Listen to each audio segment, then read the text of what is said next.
Hi all, welcome to current affairs. അപ്പോൾ നമ്മൾ ഇന്നലെ ഒരു വീഡിയോ ഇട്ടിട്ടുണ്ടായിരുന്നു. അത് ചെയ്തുകൊണ്ടിരുന്നപ്പോൾ എൻ്റെ വീഡിയോ ഇടയ്ക്ക് വെച്ച് സ്ട്രക്കായിപ്പോയി. നമ്മൾ ഒരു ചോദ്യം വായിച്ചുകൊണ്ടിരുന്നപ്പോഴാണ് അത് സ്ട്രക്കായത്. അപ്പം ആ വീഡിയോ ഞാൻ എന്നാലും അപ്ലോഡ് ചെയ്ത് അപ്പോൾ അതിൻ്റെ ബാക്കിയായിട്ട് നമുക്ക് ഈ ക്ലാസ് അങ്ങ് കൊണ്ടുപോകാം. ഇനി ഒരു 6 ചോദ്യമോടുണ്ട്. അപ്പം 20 ചോദ്യമായിരുന്നു നമ്മൾ എടുത്തിരുന്നത്. ഇത് 21 ചോദ്യമുണ്ട്. അപ്പോൾ നമുക്ക് ബാക്കി ഒരു 5-6 ചോദ്യമോടങ്ങ് പഠിക്കാം. 14ാമത്തെ ചോദ്യം നമ്മൾ പറഞ്ഞുകൊണ്ടിരുന്നത്, US-ലെ പരമോന്നത സിവിലിയൻ ബഹുമതിയായ പ്രസിഡൻറ്റിൻ്റെ വിശിഷ്ട ഫ്രീഡം മെഡൽ ലഭിച്ചത് ആർക്കായിരുന്നു? ഫ്രാൻസിസ് മാർപ്പാപ്പയ്ക്കാണ് US പ്രസിഡൻറ്റിൻ്റെ വിശിഷ്ട ഫ്രീഡം മെഡൽ ലഭിച്ചത്. ഇപ്പോഴത്തെ മാർപ്പാപ്പ ഏത് രാജ്യക്കാരനാണ് എന്ന് നമുക്ക് സംശയം കാണാം.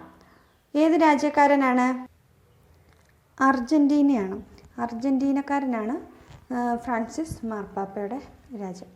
അടുത്ത ചോദ്യം, 2025-ലെ നാഷണൽ യൂത്ത് ഫെസ്റ്റിവൽ പ്രധാനമന്ത്രി മോദി അടുത്ത 25 വർഷത്തേക്ക് ഇന്ത്യക്കായി മുന്നോട്ട് വെച്ച ആശയം. അതായത് ഈ ചോദ്യത്തിൽ സ്പെല്ലിംഗ് മിസ്റ്റേക്ക് ഉണ്ട്. ഇപ്പം 2025-ലെ നാഷണൽ യൂത്ത് ഫെസ്റ്റിവൽ നമുക്കറിയാം, ദേശീയ യുവജന ദിനമായി നമ്മൾ ആചരിക്കുന്നത് വിവേകാനന്ദൻ്റെ ജന്മദിനമാണ്. ജനുവരി 12 സ്വാമി വിവേകാനന്ദൻ്റെ ജന്മദിനം. അപ്പം ആ വേദിയിൽ വെച്ച് എല്ലാ വർഷവും നമ്മൾ ആഘോഷിക്കുന്നുണ്ട്. അതിൻ്റെ ഭാഗമായിട്ട് ഇനി 25 വർഷത്തേക്ക് വേണ്ടി ഇന്ത്യക്കായി മുന്നോട്ട് വെച്ച ഒരു ആശയമുണ്ട് മോദി പ്രഖ്യാപിച്ചത്. ആ ആശയത്തിൻ്റെ പേരാണ് വികസിത് ഭാരത്. അപ്പം ഈ 2025-ലാണ് ഇത് പ്രഖ്യാപിച്ചത്.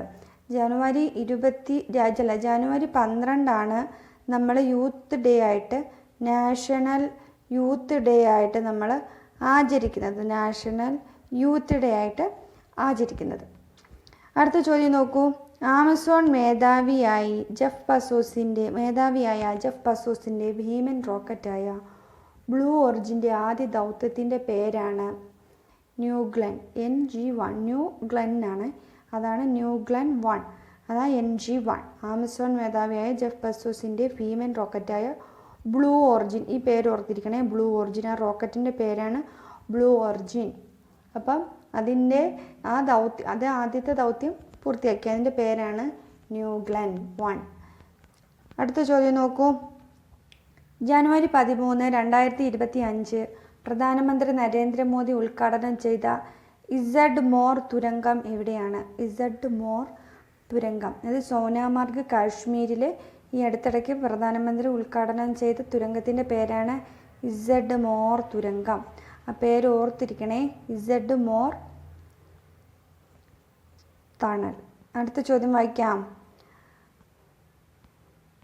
ഈ വർഷത്തെ മഹാകുംഭമേള നടക്കുന്ന സ്ഥലം നമുക്കറിയാം. ഇപ്പോൾ കുംഭമേള നടന്നുകൊണ്ടിരിക്കുകയാണ്.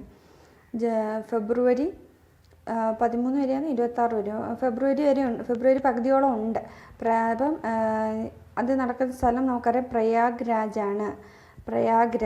എവിടെ? UP ഡിസ്ട്രിക്റ്റിലെ പ്രയാഗ്രാജ്. ഇപ്പം അവിടെ ഒരു കറണ്ട് അഫെയറും കൂടെ പുതിയതായിട്ട് നമ്മൾ അപ്ഡേറ്റ് ചെയ്തിട്ടുണ്ട്. നേരത്തെ വീഡിയോയിൽ പറഞ്ഞിട്ടുള്ള കാര്യം. ഇപ്പം ഈ പ്രയാഗ്രാജിൽ ഈ കുംഭമേള നടക്കുന്ന സ്ഥലം UP ഗവൺമെൻറ് ഒരു ഡിസ്ട്രിക്റ്റായിട്ട് തന്നെ പ്രഖ്യാപിച്ചിട്ടുണ്ട്. പുതിയൊരു ഡിസ്ട്രിക്റ്റായിട്ട് അത്രയും ഏരിയയും എന്ത് ചെയ്തിട്ടുണ്ട്? പുതിയ ഡിസ്ട്രിക്റ്റായിട്ട് കൊണ്ടുവന്നിട്ടുണ്ട്. അതിൻ്റെ പേരും എന്ത് തന്നെയാണ്? ആ ഡിസ്ട്രിക്റ്റിൻ്റെ പേരും മഹാകുംഭമേള എന്ന് തന്നെയാണ്. അത് ഞാനിവിടെ ബ്രാക്കറ്റിൽ കൊടുത്തേക്കുന്നത്, മഹാകുംഭമേള ഡിസ്ട്രിക്റ്റ് UP എന്ന്. അപ്പം കുംഭമേള നടക്കുന്ന സ്ഥലം പ്രയാഗ്രാജ് എന്ന് ഓർത്തിരിക്കുക. ഇനി അടുത്തൊരു ചോദ്യം ചോദിക്കുന്നത് ഏത് ജില്ലയിലാണെന്ന് ചോദിച്ചാൽ മഹാകുംഭമേള എന്ന് ഓർത്തിരിക്കുക. അടുത്ത ചോദ്യത്തിലോട്ട് പോകാം.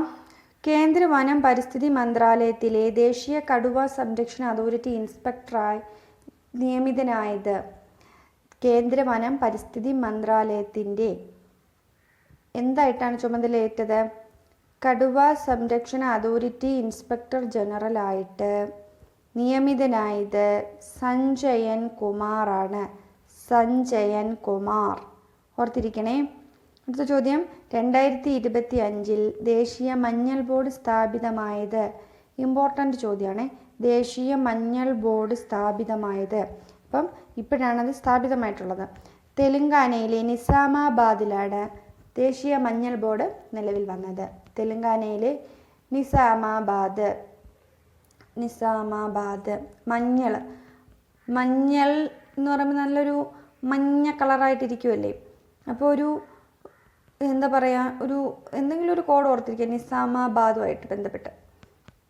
അടുത്ത ചോദ്യം, 2025 ഡോക്ടർ KM മുൻഷിയുടെ സ്മരണാർത്ഥം ദേശീയ വിദ്യാഭവൻ ഏർപ്പെടുത്തിയ മുൻഷി അവാർഡ് ലഭിച്ചത് ഡോക്ടർ N രാധാകൃഷ്ണനാണ്. Doctor N Radhakrishnan. എന്താണ് ലഭിച്ചത്? KM മുൻഷിയുടെ പേരിലുള്ള മുൻഷി അവാർഡ് ലഭിച്ചത് ഡോക്ടർ N രാധാകൃഷ്ണനാണ്. ആരാണ് ഈ ഡോക്ടർ N രാധാകൃഷ്ണൻ?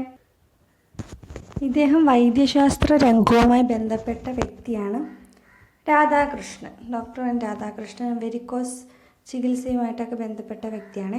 നമുക്ക് KM മുൻഷി ആരാണ് നമുക്കറിയാം, ഭരണഘടനയുമായിട്ടൊക്കെ ബന്ധപ്പെട്ട ഭരണഘടനാ കമ്മിറ്റിയിലൊക്കെ അംഗമായിരുന്നു.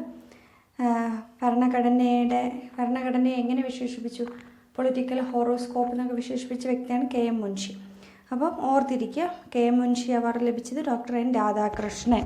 അപ്പോൾ ഇത്രയും ചോദ്യങ്ങൾ നമുക്ക് ഇന്ന് ഡിസ്കസ് ചെയ്യാനുണ്ടായിരുന്നത്. അപ്പോൾ എല്ലാവർക്കും മനസ്സിലായെന്ന് വിശ്വസിക്കുന്നു. വീണ്ടും റിപ്പീറ്റ് ചെയ്ത് കേൾക്കുക, എന്നാൽ മാത്രമേ നമുക്ക് കറണ്ട് അഫയേഴ്സ് മനസ്സിലാവത്തുള്ളൂ. അല്ലാതെ കറണ്ട് അഫയേഴ്സ് പഠിക്കാൻ നമുക്ക് വേറെ ഓപ്ഷൻ ഇല്ല. അപ്പം വീണ്ടും കേൾക്കുക. Okay, thank you.